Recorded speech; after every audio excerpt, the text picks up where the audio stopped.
हरे कृष्णा। आप सभी का दिन शुभ व मंगलमय हो। आप सभी को गुरु पूर्णिमा की हार्दिक ढेरों शुभकामनाएं। जय। हर मास की पूर्णमासी के दिन सत्यनारायण भगवान की पूजा की जाती है, कथा की जाती है। श्री विष्णु का ही एक स्वरूप सत्यनारायण भगवान है। स्कंद पुराण में भगवान श्री सत्यनारायण की महिमा का वर्णन मिलता है, जिसमें स्वयं भगवान विष्णु ने नारद जी को सत्यनारायण व्रत का महत्व बताया है। आज की इस वीडियो में सभी भक्तजन मेरे साथ श्रवण करेंगे श्री सत्यनारायण भगवान की व्रत कथा, जिसे पूर्ण श्रद्धा और निष्ठा के साथ पढ़ने या सुनने से व्यक्ति की सभी मनोकामनाएं पूर्ण होती हैं। तो आइए मेरे साथ श्री सत्यनारायण भगवान की व्रत कथा का रसपान करिए। प्रेम से बोलिए श्री सत्यनारायण भगवान की जय, भगवान विष्णु की जय। एक समय नैमिषारण्य तीर्थ में तपस्या करते हुए शौनादिक 88,000 ऋषियों ने श्री सूत जी से पूछा, हे प्रभु, इस कलयुग में वेद विद्या रहित मनुष्यों को भक्ति किस प्रकार मिलेगी? हे मुनि, कोई ऐसा तप कहिए जिससे थोड़े ही समय में पुण्य प्राप्त हो और मन वांछित फल भी मिले। वह कथा सुनने की हमारी इच्छा है। सर्व शास्त्र ज्ञाता श्री सूत जी बोले, हे वैष्णवों में पूज्य, आप सबने प्राणियों के हित की बात पूछी है, तो अब उस श्रेष्ठ व्रत को आप लोगों से मैं कहूँगा, जिस व्रत को नारद जी ने लक्ष्मी नारायण से पूछा था और लक्ष्मीपति ने मुनि श्रेष्ठ नारद से कहा था। तो आप ध्यान पूर्वक सुनिए। एक समय योगी राज नारद जी दूसरों के हित की इच्छा से अनेकों लोकों में घूमते हुए मृत्यु लोक में आ पहुँचे। यहाँ अनेक योनियों में जन्मे हुए प्राय सभी मनुष्यों को अपने कर्मों द्वारा अनेकों दुखों से पीड़ित देखकर सोचने लगे, किस यत्न करने से निश्चय ही प्राणियों के दुखों का नाश हो सकेगा। ऐसा मन में विचार सोचकर नारद जी विष्णु लोक को गए। वहाँ श्वेत वर्ण और 4 भुजाओं वाले देवों के ईश नारायण को देखकर, जिनके हाथों में शंख चक्र गदा और पद्म थे तथा वरमाला धारण किए हुए थे, नारद जी भगवान विष्णु की स्तुति करके बोले, हे भगवान, आप अत्यंत शक्ति से संपन्न हैं। मन और वाणी भी आपको नहीं पा सकती। आपका आदि मध्य अंत नहीं है। निर्गुण स्वरूप, सृष्टि के आदिभूत और भक्तों के दुखों को नाश करने वाले हो। आपको मेरा नमस्कार है। नारद जी के इस प्रकार की स्तुति सुनकर भगवान विष्णु बोले, हे मुनि श्रेष्ठ, आपके मन में क्या है? आपका किस काम के लिए यहाँ आगमन हुआ है? आप निसंकोच मुझसे कहिए। तब नारद मुनि बोले, मृत्यु लोक में सब मनुष्य जो अनेक योनियों में पैदा हुए हैं, अपने अपने कर्मों के द्वारा अनेक प्रकार के दुखों से दुखी हो रहे हैं। हे नाथ, मुझ पर दया करते हैं तो बतलाइए कि उन मनुष्यों के सब दुख थोड़े ही प्रयत्न से कैसे दूर हो सकते हैं। श्री नारायण भगवान बोले, हे नारद, मनुष्यों की भलाई के लिए तुमने बहुत अच्छा प्रश्न किया है। जिस काम के करने से मनुष्य मोह से छूट जाता है, मैं उसे तुमसे कहता हूँ, सुनो। बहुत पुण्य देने वाला स्वर्ग तथा मृत्यु लोक दोनों में ही दुर्लभ एक उत्तम व्रत है। आज मैं प्रेमवश होकर तुम्हें कहता हूँ, श्री सत्यनारायण भगवान का यह व्रत अच्छी तरह से पूर्ण विधि पूर्वक करके मनुष्य आयु पर्यंत यहाँ सुख भोग कर मरने के बाद मोक्ष को प्राप्त होता है। श्री भगवान के ऐसे वचन सुनकर नारद मुनि बोले कि उस व्रत का फल क्या है, इसका विधान क्या है और किसने इस व्रत को किया है, किस दिन से यह व्रत करना चाहिए, आप विस्तार से कहिए। भगवान बोले, दुख शोक आदि को दूर करने वाला, धन धान्य को बढ़ाने वाला, सौभाग्य तथा संतान को देने वाला यह व्रत सब स्थानों पर विजयी करने वाला है। भक्ति संतान को देने वाला यह व्रत सब स्थानों पर विजयी करने वाला है। भक्ति और श्रद्धा के साथ किसी भी दिन मनुष्य श्री सत्यनारायण की प्रातः काल के समय ब्राह्मणों और बंधु बांधवों के साथ धर्म परायण होकर पूजा करे। भक्ति भाव से नैवेद्य, केले का फल, घी, दूध और गेहूं का चूर्ण सवाया ले। गेहूं के अभाव में साठी का चूर्ण, शक्कर तथा गुड़ ले और सब भक्षण योग्य पदार्थ जमा करके भगवान को अर्पण कर दे और बंधुओं सहित ब्राह्मणों को भोजन कराए। उसके पश्चात स्वयं भोजन करे। नृत्य गीत आदि का आचरण कर भगवान श्री सत्यनारायण का स्मरण करते हुए समय व्यतीत करे। इस तरह व्रत करने वाले मनुष्यों की इच्छा निश्चय ही पूरी होती है। विशेषकर कली काल में भूमि पर यही मोक्ष का सरल उपाय है। इस प्रसंग में श्री सूत जी बोले, हे ऋषियों, जिसने पहले समय में इस व्रत को किया है उनका इतिहास कहता हूँ, उसे आप ध्यान पूर्वक सुनिए। सुंदर काशीपुरी नगरी में एक अत्यंत निर्धन ब्राह्मण रहता था। वह भूख और प्यास से बेचैन हुआ नित्य पृथ्वी पर घूमता था। ब्राह्मणों से प्रेम करने वाले भगवान ने ब्राह्मण को दुखी देखकर बूढ़े ब्राह्मण का रूप धरकर उसके पास जाकर बड़े आदर भाव से पूछा, हे विप्रवर, नित्य दुखी हुआ पृथ्वी पर क्यों घूमते हो? हे श्रेष्ठ ब्राह्मण, यह सब मुझसे कहो, मैं सुनना चाहता हूँ। तब ब्राह्मण बोला, मैं निर्धन ब्राह्मण हूँ, भिक्षा के लिए पृथ्वी पर घूमता फिरता हूँ। हे भगवान, यदि आप इसका उपाय जानते हो तो कृपया करके आप मुझसे कहिए। वृद्ध ब्राह्मण के रूप में श्री भगवान बोले कि सत्यनारायण भगवान मनवान फल देने वाले हैं, इसलिए हे ब्राह्मण, तुम उनका पूजन कर, जिनके करने से मनुष्य सब दुखों से मुक्त हो जाता है। ब्राह्मण को व्रत का सारा विधान बतलाकर बूढ़े ब्राह्मण का रूप धारण करने वाले श्री सत्यनारायण भगवान अंतर्ध्यान हो गए। जिस व्रत को वृद्ध ब्राह्मण ने मुझे बतलाया है मैं उसको जरूर करूँगा, ऐसा निश्चय करके उसे सारी रात्रि नींद नहीं आई। वह सवेरे उठकर श्री सत्यनारायण के व्रत का निश्चय कर भिक्षा के लिए चल दिया। उसे भिक्षा में बहुत सा धन मिला, जिससे बंधु बांधवों के साथ उसने श्री सत्यनारायण का व्रत किया। इसके करने से वह ब्राह्मण सब दुखों से छूटकर अनेक प्रकार की संपत्तियों से युक्त हुआ। उस समय से वह ब्राह्मण हर मास व्रत करने लगा। इस तरह श्री सत्यनारायण भगवान के व्रत को जो कोई करेगा वह मनुष्य सब दुखों से छूट जाएगा। इस तरह नारद जी ने नारायण का कहा हुआ ये व्रत मैंने तुमसे कहा। हे विप्रो, अब मैं और क्या कहूँ? ऋषि बोले, हे मुनीश्वर, संसार में इस ब्राह्मण से सुनकर किसने इस व्रत को किया, अब हम यह भी सुनना चाहते हैं। इसके लिए हमारे मन में अपार श्रद्धा है। श्री सूत जी बोले, हे मुनियों, जिसने इस व्रत को किया है वह सब सुनो। एक समय एक ब्राह्मण धन और ऐश्वर्य के अनुसार बंधु बांधवों के साथ व्रत करने को तैयार हुआ। उसी समय एक लकड़ी बेचने वाला बूढ़ा आदमी आया और बाहर लकड़ियों को रखकर ब्राह्मण के घर के भीतर गया। प्यास से दुखी लकड़हारा उनको व्रत करते देखकर ब्राह्मण को नमस्कार कर कहने लगा कि आप ये क्या कर रहे हैं और इसके करने से क्या फल मिलता है, कृपया करके आप मुझसे कहिए। ब्राह्मण ने कहा, सब मनोकामनाओं को पूर्ण करने वाला यह श्री सत्यनारायण भगवान का व्रत है। इसकी ही कृपा से मेरे यहाँ धन धान्य आदि में वृद्धि हुई है। ब्राह्मण से इस व्रत के बारे में जानकर लकड़हारा बहुत प्रसन्न हुआ। चरना अमृत ले और प्रसाद खाने के बाद अपने घर को गया। लकड़हारे ने अपने मन में उस दिन संकल्प लिया कि आज नगर में लकड़ी बेचने से जो भी धन मिलेगा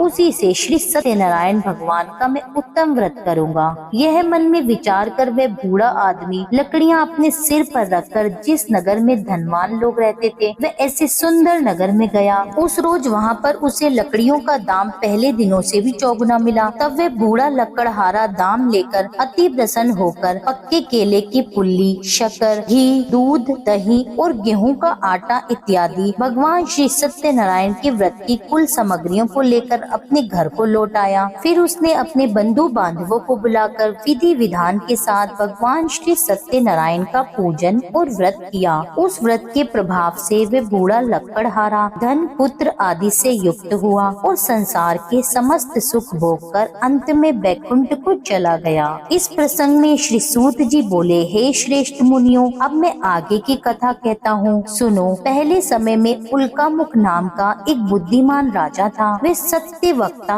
और जितेंद्रिय था। प्रतिदिन देव स्थानों पर जाता तथा गरीबों को धन देकर उनके कष्ट दूर करता था। उसकी पत्नी कमल के समान मुख वाली और सती साध्वी थी। व्रतशिला नदी के तट पर उन दोनों ने श्री सत्यनारायण का व्रत किया। उस समय में वहाँ एक साधु वैश्य आया। उसके पास व्यापार के लिए बहुत सा धन था। वह नाव को किनारे पर ठहराकर राजा के पास आ गया और राजा को व्रत करते हुए देखकर विनय भाव से पूछने लगा, हे राजन, भक्ति युक्त चित्त से आप ये क्या कर रहे हैं? मेरी इसी सुनने की इच्छा है, सो आप यह मुझे बतलाइए। तब राजा बोले, हे साधु, अपने बांधवों के साथ पुत्र आदि की प्राप्ति के लिए यह महान शक्तिवान श्री सत्यनारायण भगवान का व्रत व पूजन किया जा रहा है। राजा के ऐसे वचन सुनकर साधु आदर से बोला, हे राजन, मुझसे इस सब का विधान कहो, मैं भी आपके कथनानुसार इस व्रत को करूँगा। मेरे कोई भी संतान नहीं है और निश्चय ही इससे होगी। राजा से सब विधान सुन व्यापार से निर्वित हो वे आनंद के साथ घर गया। साधु ने अपनी स्त्री से संतान देने वाले उस व्रत का समाचार सुनाया और कहा कि जब मेरे संतान होगी तब मैं इस व्रत को करूँगा। साधु ने ऐसे वचन अपनी पत्नी लीलावती से कहे। एक दिन उसकी पत्नी लीलावती पति के साथ आनंदित हो संसारिक धर्म में प्रवृत्त होकर श्री सत्यनारायण भगवान की कृपा से गर्भवती हो गई और 10वें महीने में उसके एक सुंदर कन्या का जन्म हुआ। दिनों दिन वे इस तरह बढ़ने लगी जैसे शुक्ल पक्ष का चंद्रमा बढ़ता है। कन्या का नाम कलावती रखा गया। तब लीलावती ने अपने पति से कहा कि जो आपने संकल्प लिया था कि मैं भगवान का व्रत करूंगा, अब आप उसे पूर्ण कीजिए। हे प्रिय, मैं कन्या के विवाह पर इस व्रत को अवश्य करूंगा। इस प्रकार वह अपनी पत्नी को आश्वासन देकर वह व्यापार करने चला गया। काफी दिनों के बाद घर लौटने के बाद नगर में सखियों के साथ अपनी पुत्री को उसने खेलते देखा। वैश्य ने तुरंत कलावती के लिए एक सुयोग्य वर की तलाश आरंभ कर दी।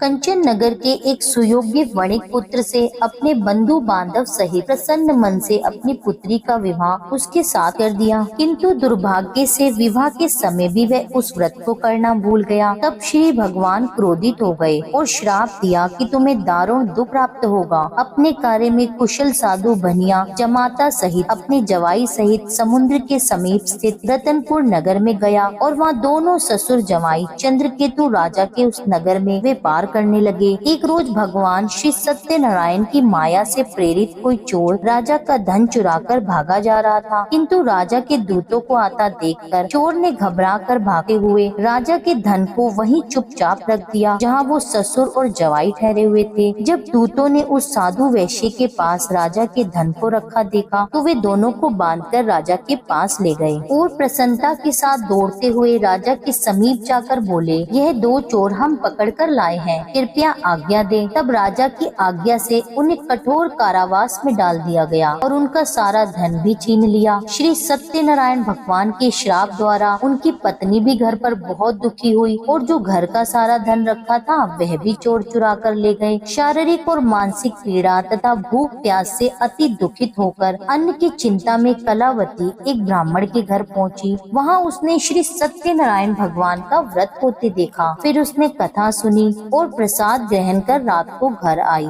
माता ने कलावती से कहा, हे पुत्री, अब तक कहाँ रही और तुम्हारे मन में क्या चल रहा है? कलावती बोली, हे माता, एक ब्राह्मण के घर श्री सत्यनारायण भगवान का व्रत होते देखा है। कन्या के ऐसे वचन सुनकर लीलावती भी भगवान के पूजन की तैयारी करने लगी। लीलावती ने परिवार और बंधुओं सहित श्री सत्यनारायण भगवान का पूजन किया और वर मांगा कि मेरे पति और दामाद शीघ्र ही घर आ जाएं। साथ ही यह भी प्रार्थना की कि हम सबका अपराध क्षमा करो। श्री सत्यनारायण भगवान उस व्रत से संतुष्ट हो गए और राजा चंद्रकेतु को स्वप्न में दर्शन देकर कहने लगे, हे राजन, दोनों वैश्यों को प्रातःकाल ही छोड़ दो और उनका सब धन जो तुमने ग्रहण किया है वह उन्हें दे दो, नहीं तो मैं तेरा राज्य, धन, पुत्र आदि सब नष्ट कर दूंगा। राजा से ऐसे वचन कहकर भगवान अंतर्ध्यान हो गए। प्रातःकाल राजा चंद्रकेतु ने सभा में अपना स्वप्न सुनाया और फिर दोनों वणिक पुत्रों को कैद से मुक्त करके सभा में बुलाया। दोनों ने आते ही राजा को नमस्कार किया। राजा मधुर वाणी में बोला, हे महानुभावों,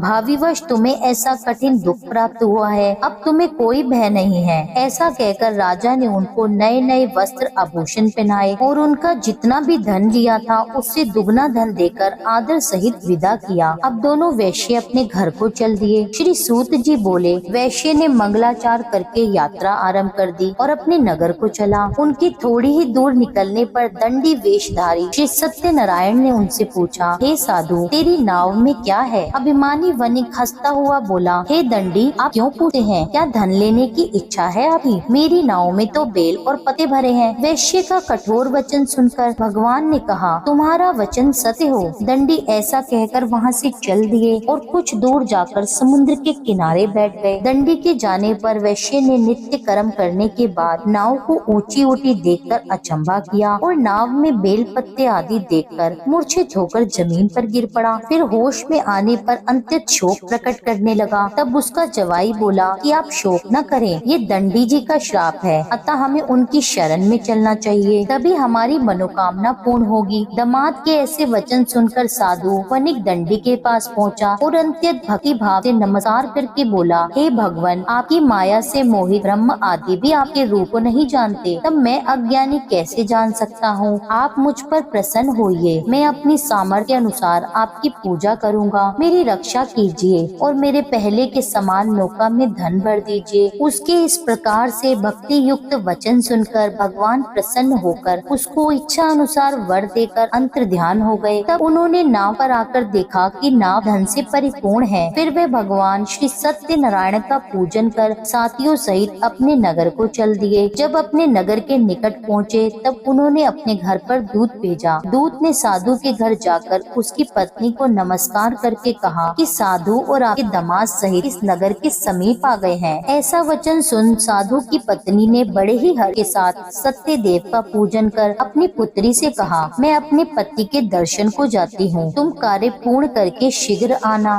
पूजा पूर्ण कर लेना। माता के ऐसे वचन सुनकर कलावती प्रसाद छोड़कर पति के पास गई। प्रसाद की अवज्ञा के कारण भगवान सत्यदेव ने रुष्ट हो उसके पति को नाव सहित पानी में डुबो दिया। कलावती अपने पति को न देखकर रोती हुई जमीन पर गिर पड़ी। इस तरह नौका को डूबा हुआ और कन्या को रोता देख साधु दुखी हो गया और दुखित स्वर में भगवान से बोला, हे प्रभु, मुझसे या मेरे परिवार से जो भूल हुई है उसे आप क्षमा करो। उसके दीन वचन सुनकर भगवान सत्यदेव प्रसन्न हो गए और आकाशवाणी हुई, हे साधु, तेरी कन्या मेरे प्रसाद को छोड़कर आई है, इसलिए उसका पति अदृश्य हुआ है। यदि वे घर जाकर प्रसाद खाकर लौटे तो इसे इसका पति अवश्य मिलेगा। ऐसी आकाशवाणी सुनकर कलावती ने घर पहुंचकर प्रसाद खाया, फिर आकर पति के दर्शन किए। तत्पश्चात साधु ने बंधु बांधवों सहित श्री सत्यनारायण का विधि पूर्वक पूजन किया। उस दिन से वे प्रत्येक पूर्णिमा को श्री सत्यनारायण भगवान का पूजन और कथा करने लगा और फिर इस लोक का सुख भोग कर अंत में स्वर्ग लोक हो गया। इस प्रसंग के बाद श्री सूत जी बोले, हे ऋषियों, मैं और भी एक कथा कहता हूँ, तुम सुनो। प्रजा पालन में लीन तुंग ध्वज नाम का एक राजा था। उसने भी भगवान का प्रसाद त्याग कर बहुत दुख पाया। एक समय वन जाकर वह वन्य पक्षियों को मारकर बड़ के नीचे बैठा। वहाँ उसने ग्वालों को भक्ति भाव से बांधवों सहित श्री सत्यनारायण का पूजन करते हुए देखा। राजा यह देखकर अभिमानवश वहाँ नहीं गया और न ही नमस्कार किया। जब ग्वालों ने भगवान का प्रसाद उसके सामने रखा तो वह प्रसाद को त्याग कर अपनी सुंदर नगरी को चला। वहीं उसने अपना सब कुछ नष्ट पाया तो वह जान गया कि यह सब भगवान ने ही किया है। तब वह विश्वास कर ग्वालों के समीप गया और विधि पूर्वक पूजन कर प्रसाद खाया तो भगवान श्री सत्यनारायण की कृपा से पहले जैसा था उसका सब कुछ वैसा ही हो गया। फिर दीर्घ काल तक वह सुख भोग कर मरने पर स्वर्ग लोक को गया। जो मनुष्य इस परम दुर्लभ व्रत को करेगा, भगवान की कृपा से उसे धन धान्य की प्राप्ति होती है तथा सब मनोरथ पूर्ण होकर अंत में वैकुंठ धाम को जाता है। जो मनुष्य इस परम दुर्लभ व्रत को करेगा, श्री सत्यनारायण भगवान की कृपा से अपार धन की उसे प्राप्ति होगी। इस व्रत के प्रभाव से निर्धन धनी बंदी बंधन से मुक्त होकर निर्भय हो जाता है। संतानहीन को संतान की प्राप्ति होती और सभी मनोरथ पूर्ण होकर अंत में वैकुंठ धाम को जाता है। यह सत्य है। श्री सूत जी कहते हैं कि ब्राह्मणों की मैंने आपको श्री सत्यनारायण भगवान की यह पावन कथा सुनाई है। इस व्रत का पालन करके मनुष्य सभी दुखों से मुक्त हो जाता है। विशेषता कलयुग में श्री सत्यनारायण की पूजा महान फल देने वाली है। इन देवता को कोई सत्यनारायण कहते हैं तो कोई सत्य देव कहते हैं। अनेक रूपों में श्री सत्यनारायण भगवान सभी के मनोरथों को पूर्ण करते हैं। यह सनातन सत्य देव कलयुग में सत्य व्रत के रूप में अवतरित होंगे। हे श्रेष्ठ मुनियों, जो मनुष्य नित्य इसका पठन व श्रवण करता है, श्री सत्यनारायण भगवान की कृपा से उसके सभी पाप नष्ट हो जाते। प्रेम से बोलिए श्री सत्यनारायण भगवान की जय। श्री सत्यनारायण संपूर्ण व्रत कथा समाप्त है। अब आप सुनिए श्री सत्यनारायण भगवान की आरती। जय लक्ष्मी रमणा स्वामी, जय लक्ष्मी रमणा सत्यनारायण स्वामी जनपातक हरणा। जय लक्ष्मी रमणा। रतन जड़ित सिंहासन अद्भुत छवि राजे। नारद करत निराजन घंटा ध्वनि बाजे। जय लक्ष्मी रमणा।